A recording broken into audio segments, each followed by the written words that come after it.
Kathy, did the issue with the thing get resolved today? Thing? Very cryptic. Yeah, Yeah. I might need more than that from you, Doug. Regarding TCG contract. regarding the contract. It has, I have not received it yet. I will bring that up in this meeting here in a minute. Well, I had a conversation with Tom and he wasn't aware that it was waiting, so he told me he would look into that today. So I'm assuming that hasn't happened, so I will follow up with him. I have a question. Is April 6th canceled?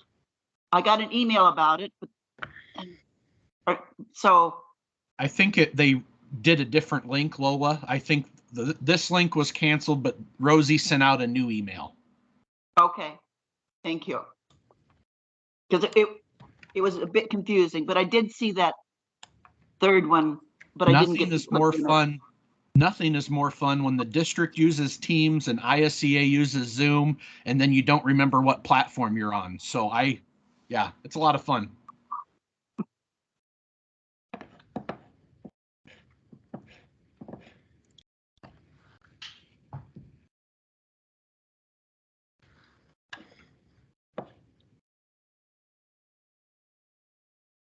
See, we're 2 minutes after, but I don't see a lot of people called in yet. So, Hmm. hey, Barb.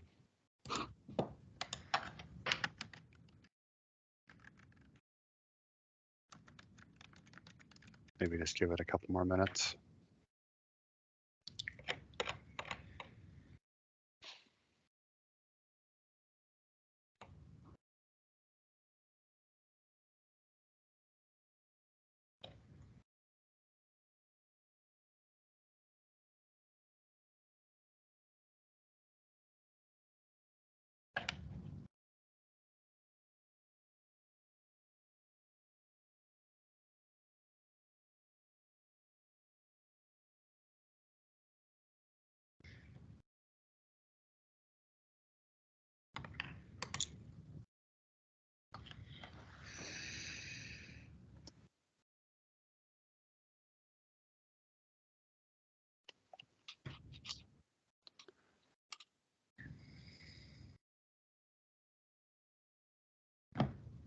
Do you guys think?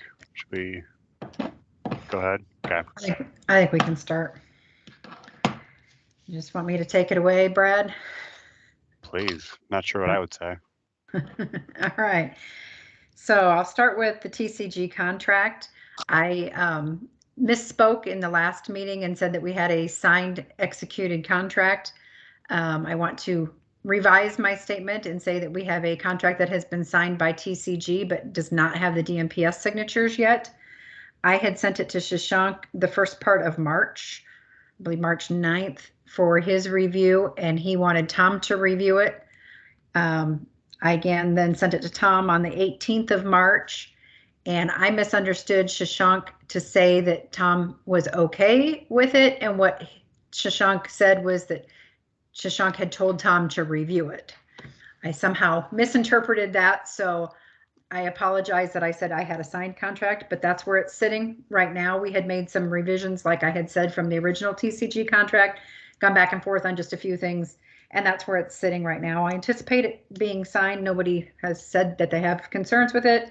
But my main things I wanted Tom to and Shashank to look at in the contract were more the deadlines that we had agreed to see if that was going to cause any difficulties and pause with any of the board directives and deadlines that we have for budgeting. So that was the whole reason for that.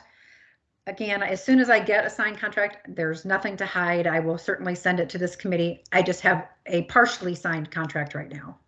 So Thank you. yes, that's the update on that. The update from TCG. Mike and I did not meet today. He canceled our meeting. He had a doctor's appointment. I believe he has his surgery coming up, I think on Monday.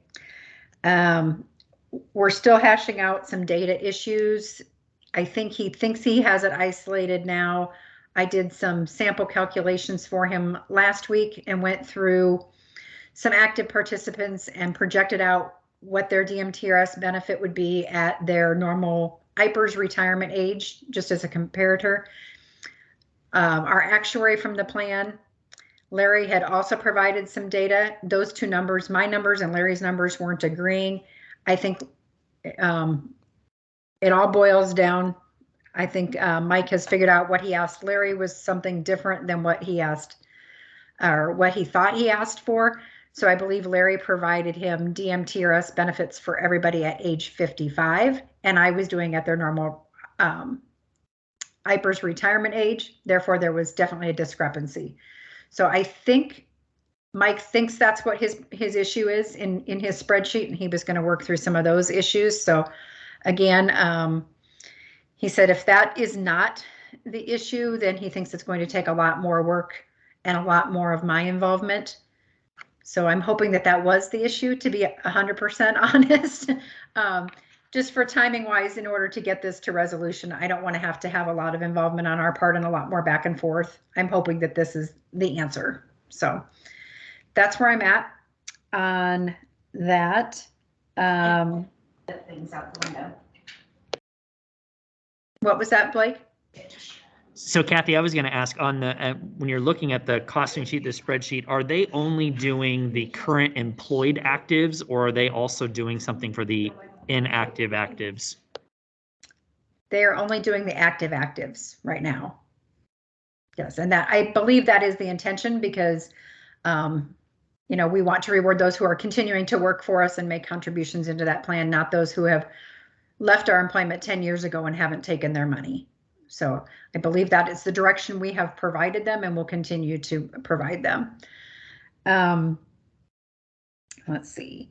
Lola had sent me an email earlier, and I apologize, Lola and Barb, that I did not address this well. Lola and Barb had brought up if TCG was going to do some work around doing the same projections for the current retirees. And I originally said that wasn't in the scope of the original assignment or contract and engagement, but I would check with Tom and Shashank. In talking with TCG, they've indicated that they don't think they need that information in order to proceed with their work, and that they have a good understanding of where those gaps are and what they look like right now.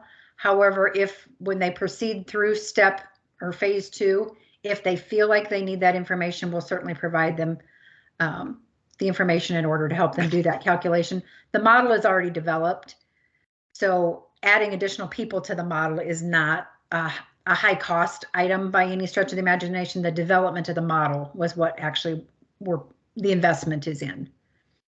So again, I apologize if I didn't answer that before. There was also something that was brought up in Lola's email, and I wanted to talk about this a little bit as a committee, that the retirees, Lola had mentioned, are feeling very unsettled because they're unsure what the district has planned for them. And I think that that statement concerns me, because I really don't want retirees to feel like there is an intention of decreasing benefits or doing harm to any retiree. That is not the intent in any way, shape, or form. And so I want to make sure that this committee forms together and conveys a unified message to retirees that that is not the intent of this study. The intent of this study is to look at replacement levels, income replacement levels for actives, and stability and predictability for retirees. And that's it. You, as a retiree, you have a guaranteed benefit. We can't decrease that, and it is not our intention to do anything to decrease that. It's also not the intention to go in and manipulate or change excess earnings to the detriment of retirees. So please help in spreading that message. The letter to retirees that we've talked about ad nauseum in this group to go out to retirees to talk about the TCG study and to talk about communication. Went out yesterday. We're already getting responses back from people with email addresses, so they're reading it, so that's a good thing. And the other good thing was the print shop stuffed and mailed all of them. I know. Yes. Thank you to Sherry for getting that done. And then the last thing I have on my agenda for today is Blake had sent an email to Brad and I with some concerns for the April 6th meeting. And I'm trying to find that email, and of course I can't find it at the moment. Just 1 second here. All right. In that email, he asked for the TCG contract. I've addressed that. He'd like to know if at the April 6th meeting, can BTC provide a third quarter report? They will not have that available as the third quarter ends on the 31st. He said that report will likely not be available until like the 16th or the 18th.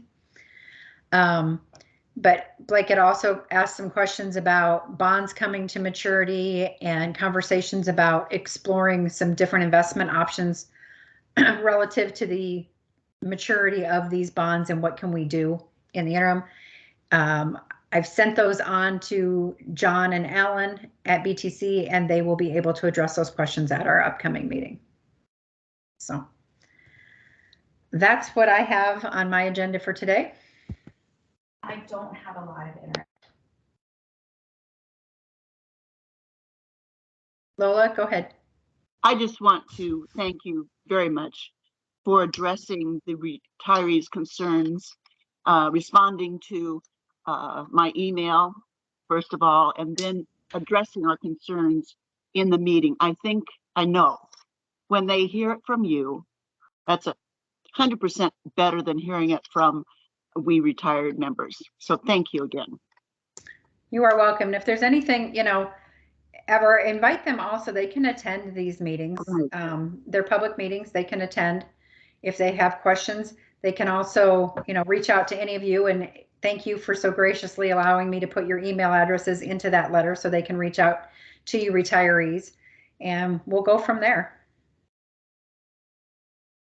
On the April 6th meeting, are we also going to discuss the extra actuary report that we've had for a while and haven't talked about? The one that we paid $20,000 to do and just what that information meant? I probably need to get with Brad more on that because I think Brad can probably boil it down to much more understandable than what the actual report is. And Brad, and I know I've sent it to you and we've kind of gone back and forth on it a couple times and different things. Is there a time maybe that you and I can just set aside, I don't know, half an hour to an hour between now and April 6th? Yeah, I'm gonna have to put some time on my calendar first to study that a little bit more. Okay. So that shouldn't take me too terribly long. Why don't you just shoot me an email once you have reviewed it, and we'll schedule a time. I can work you in my schedule, Brad. That's good. One other note on the 6th, I've got a work conflict during the 4 o'clock hour, so I won't be able to join that call. Okay. I think you guys have it, but Okay. So maybe we want to put the actuary report on the May meeting, or do we want to do something? Is that too long? I know we've waited this long, but is that too long to wait, Barb? No, I just want to understand it. So whatever works, I'm flexible. Okay, Brad, let's plan that then, and that will give you maybe a little bit more time to review, and then we'll make sure it's on the May agenda. And yeah, do you think we need to wait for like a full hour-long meeting, or could we just hit it during one of these weekly? it doesn't matter to me. What's the preference of the group? Yeah, it doesn't matter to me either. Or I can even see, let's do it in one of the shorts. And if we find that we need to carry it Sure. over to 2 meetings, Yeah. that's may give us a chance to look at it and get confused and then ask questions and come back to it. Yep, Okay. sounds good. Let's do that. Brad and I we'll give Brad time to digest it. Brad and I will get together and then we'll start it at the following Wednesday meeting, whichever Wednesday that might be. Okay.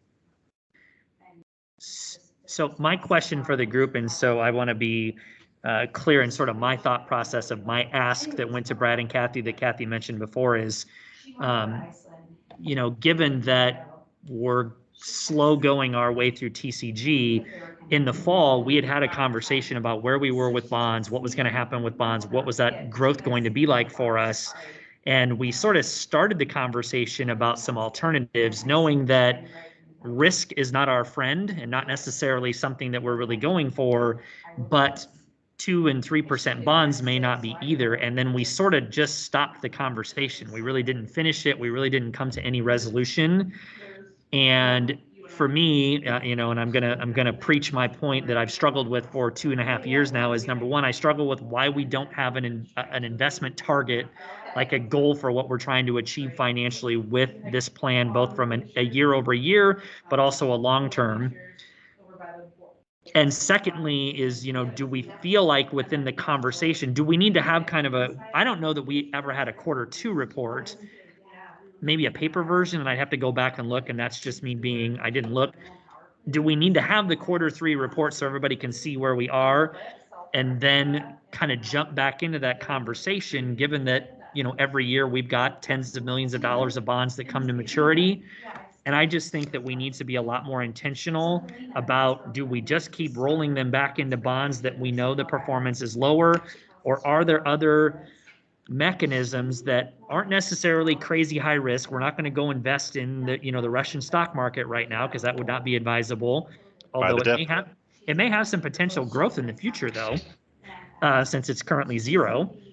But we're not going for the high risk volatile international stock funds. But are there some options that appease our need and are not crazy high risk, but are going to give us some returns where we're at least not 2 points below our guarantee for retired members? So I guess my question from folks is, number one, whether you need that sort of Q3 report, and should we have that conversation after that? Or is that a conversation that we can dip into over the next couple of weeks, knowing that it may take us, 4 or 5 of either these short meetings or others to actually maybe get to where we feel comfortable, perhaps to a recommendation? So that's my question for the group. I think we're going to want to hear what the TCG folks say before we dive too much into alternative strategies around investments, be that, different asset mix or a different philosophy, whether that's like return targeting or what have you. So I think, we probably want to get a report on that before moving too far down the road. With regard to the reports, I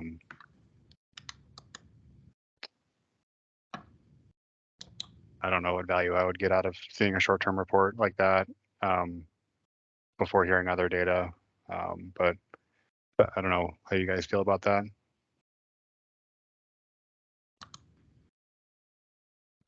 I apologize for being late. I had a staff meeting again this week, but that should be the last one for a while. So I missed the first part of our conversation. Do we have a date for when TCG is going to give us a recommendation?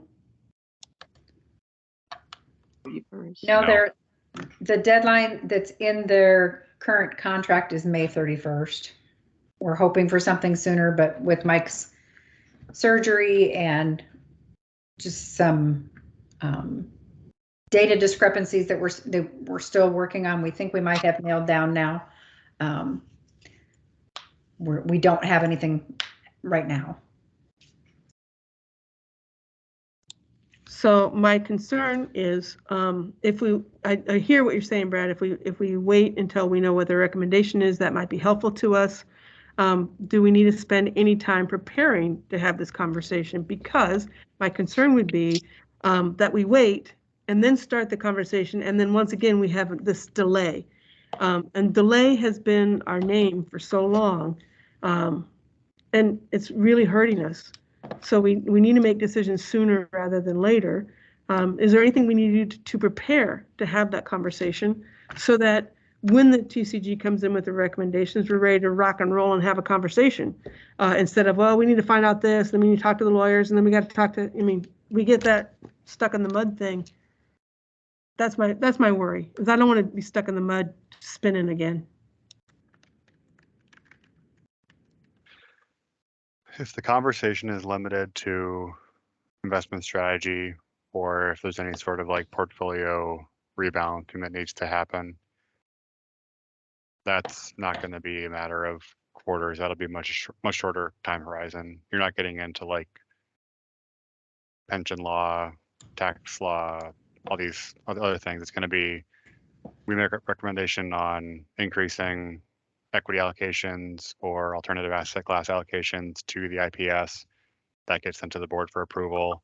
And then BTC should be able to execute, assuming they have all the capabilities that we're going to be requesting in the new IPS. They're able to execute on that pretty quickly. And so, you know, that's a much less complicated process and from my perspective, but maybe I'm being naive. I don't know. But I don't see the complications that we have with other things around like compensation, original contributions, or changing the formula on the plan, anything like that.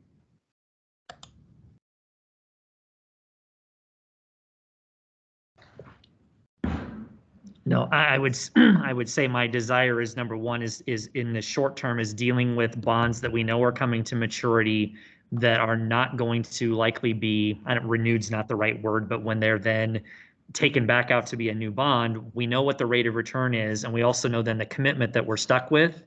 And we have been committing to 8 and 10-year bonds that are 3%, and that's not doing it. It's not doing it for any member of the Des Moines Teacher Retirement System, retired or not. And even if we wait for the TCG plan in phase 1, my sense is only addressing a small chunk. Our retired members right now need to see this growth as much as our active members do. And so I see this as, have we let this bond situation go so far that now we need to begin to inch our way to a strategy where we have, I don't want to say, you know, we're not going for a hyper growth mindset, but that we actually have a reasonable rate of return as our goal, as our target, and that we are pushing the folks that, you know, are managing this plan to say, what do we need to do? Because right now I don't know what it is that we need to do in terms of those recommendations to even say whether it's good, bad, or indifferent. So I need a little bit more information, because I agree with Jessica. I don't want to get to May, something comes from TCG, it doesn't address any of this. Retired members are going to say, okay, but this is still a downhill slide, and eventually excess earnings, that conversation may go away. And that's devastating for retired folks that are not seeing rate of return. That's devastating for folks that have had to be pushed into accepting the pension gap that is really gigantic. Like I just feel like now we have a big O to the members of this plan to do what it's supposed to do, which is to function to provide an adequate, substantive, fair pension to folks. And we have not achieved that, and our investment policy right now is not doing it. I think that there are some small changes that we need to make now, I think regardless of what TCG recommends going forward. And that's the conversation that I hope that we can have. And I kind of want to, you know, I don't know what information people need to know. I don't know how long it's going to take folks to really be able to process through that. But that's my thought process. That's my trajectory, is start with bonds that are coming to maturity, find out what they're going to be, what the renewal is going to look like, and is that acceptable to us to achieve the goals that we see for the members in this plan. When is our next meeting with our Bankers Trust folks? April 6th. Yeah, Jessica, that was sort of where the conversation started, right as you jumped in, was sort of when, but what I was asking for was whether the Q3 report would be ready, and it won't be. So the Q3 report won't be ready until maybe potentially April 20th. And so my wondering is, do we need to have Q3 report for April 20, so we have a sense of where we're going. Because I didn't, unless if somebody can fill in, like, where are we currently at in terms of interest for the plan for this July through Q1, Q2? Do we have a sense of where we are in terms of return? I don't have the answer to that question, so I need to know that to then help me to say, okay, are we in the positive direction? Are we staying even? Or are we going down, to help me to make a thought process to adjustments that I think need to occur.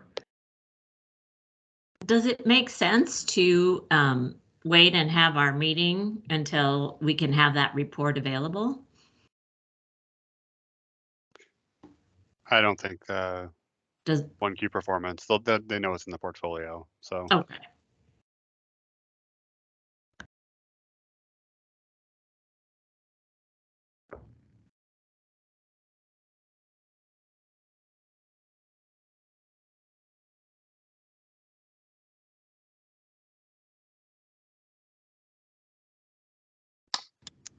Anything else?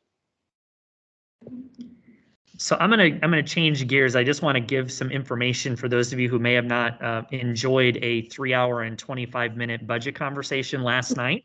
It's been now a 3-part. This is a trilogy now, and we're gonna start part 4, I think, in 2 more weeks.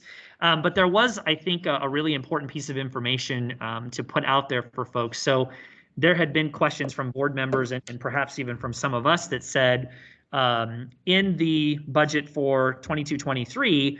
Is there like a line item that is addressing DMTRS going forward? And the question and the statement was that at this point there is not, and that Dr. Ahart and Shashank addressed and said, you know, putting a number in there, we did not want to then narrow down the options and the opportunities, and then also realizing that there may even be, other than the general fund, opportunities to address DMTRS problems. And I think all of us on here have talked about that as much as we can maximize the management fund, that's a really smart strategic strategy for us. I think it was Miss Norris, I may not be right, but I'll give Jackie credit for it, then sort of asked the question and said, if we haven't actually placed a marker of, you know, $1, $1 million, $100 million on DMTRS, are we then going to be restricted or limited in the options going forward when TCG comes forward with a proposal? And it was shared that would not be a restrictor. So not actually having placed a budget amount today or in the budget that will be adopted on April 15th-ish, that there will still be the flexibility within the overall district budget to address what's going to come about from TCG as we work going forward. And so I thought that was an important marker, because I know for my brain it didn't make sense that if I don't put anything in my budget line, I know in my world it means I don't have money to spend on that item, but there's enough flexibility and other pieces and parts to the overall district budget that both Shashank and Dr. Ahart talked about, that there is a priority here and that the money will be available, you know, always assuming that it's reasonable, whatever that means, but we know that there are some limitations. But I wanted to share that because I thought that was a significant point that came about from last night's budget discussion, part 3.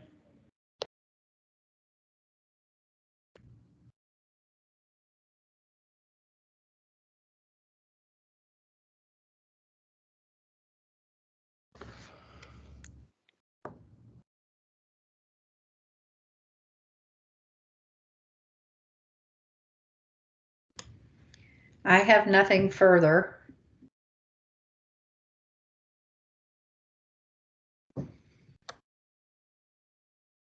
Anybody else?